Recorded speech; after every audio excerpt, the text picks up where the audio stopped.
And then last naman natin is yung graphing linear equation given the slope and the point.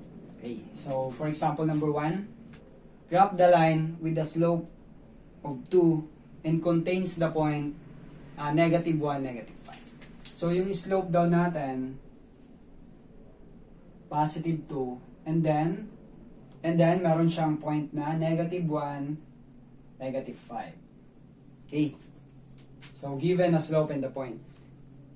Okay, so first step dito, ipa-plot muna natin tong point. Okay? Si -1, -5. So -1 yung x, then yung y is -5. So nandito siya. Okay, so na-plot na natin si -1, -5. And then, itong ating slope equals sa 2. Pwede din natin isulat to as 2/1, yung 2. Now, ito yung ating rise over run. Okay? Kasi yung slope natin, equal lang siya sa rise over run. So, yung rise natin is 2. Ibig sabihin, mula sa -1, -5. So, akyat tayo ng 2 points. So, 1, 2. So, nandito. And then, yung run natin is 1. So, yung run natin, pwedeng papuntang sa right, pwede rin papunta sa left.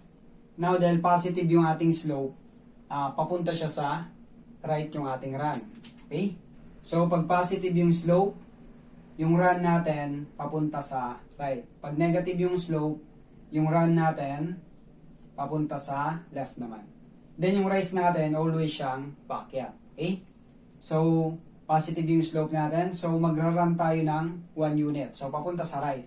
So, dahil nasa -1 naman to, so, move tayo ng isang unit papuntang right. So, andito na siya. Okay?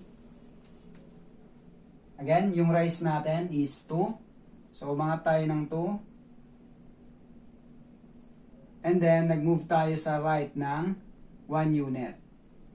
Okay, ito yung ating run. Rise over run. So, ngayon, itong dalawang point na to, i-connect lang natin siya.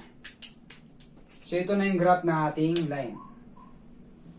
Okay, so ito na yung graph ng ating line given the slope and the point.